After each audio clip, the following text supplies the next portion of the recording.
Jalan-jalan ke kota Samarinda. Tidak lupa mampir ke desa Budaya Papal.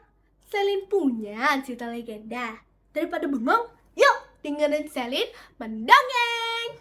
Halo kawan-kawan semua, perkenalkan namaku Selin. Hari ini Selin mau bercerita tentang asal mula anak sungai Mahakam. Yuk disimak ya ceritanya.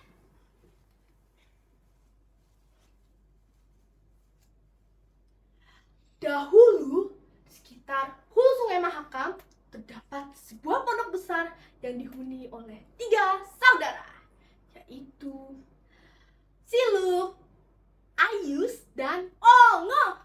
Siluk adalah seorang gadis perempuan yang gemar melakukan adat ritual yang disebut pembelian dan menyembah dewa yang disebut berdewa. Sedangkan Ayus adalah seorang anak laki-laki yang memiliki badan besar, kakinya panjang, dan larinya sangat cepat. Sedangkan si Ongo, si bungsu kecil, masih belum bisa apa-apa. Suatu malam, turun hujan yang amat lebat, sampai-sampai membuat atap rumah mereka bocor dan membasahi kasur tempat tidur mereka. Ya, mereka nggak bisa tidur deh. Nah, keesokan harinya, Ayus dan Ongo pun berniat pergi ke hutan untuk mencari daun serdang. Tunggu dulu. Ayus dan Ongo mencari daun serdang untuk apa? Ya, betul sekali. Untuk menutupi atap rumah mereka yang bocor. Sedangkan si Siluk, dia sedang ngapain ya? Dia kemana? Oh, dia sedang melakukan semedinya dengan kusyuk. Karena kerjanya Siluk hanyalah semedi dari pagi sampai malam, sampai-sampai lupa makan. Akhirnya, Ayus pun kesal dengan Siluk. Ayus pun berteriak memanggil Siluk. Siluk, kamu ya nanti yang buat nasi.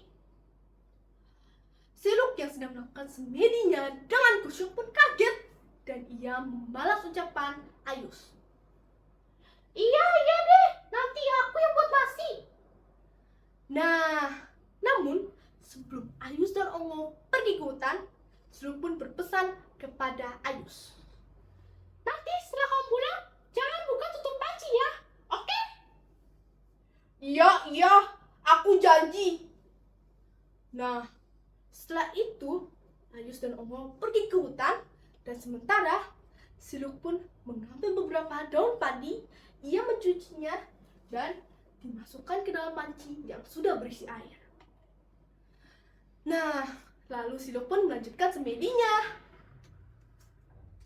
Nah, siang harinya, Ayus dan Ongo pun kembali dari hutan dengan perut kelaparan.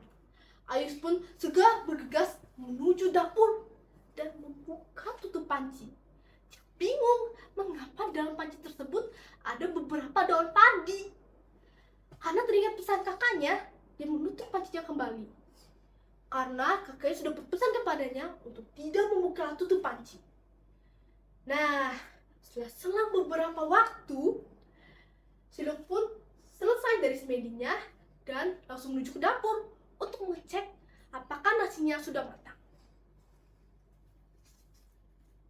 Siluk pun membuka tutupan tersebut dan alangkah kagetnya dia melihat di dalam panci tersebut ada beberapa daun padi.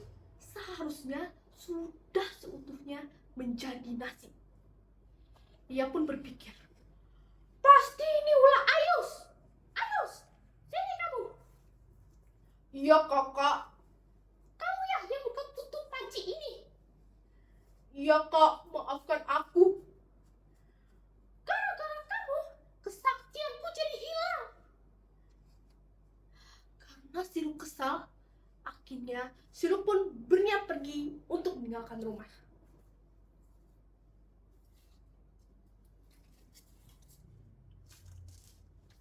Jeng!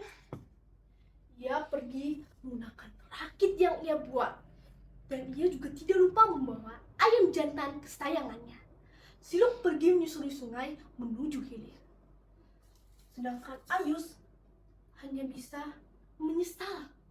Dan ia berusaha melari sekencang mungkin. Dan ia berhasil mendahului kakaknya. Ia langsung mengambil batu yang sangat besar dan dilemparkannya ke tengah sungai. Dan batu tersebut menjadi bendungan.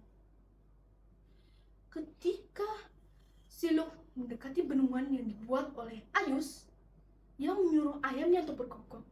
Kokoreo, kokoreo. Dan seketika bendungan tersebut pecah. Jedar. Berkali-kali Ayus melempar batu ke tengah sungai, tapi terus-menerus pecah.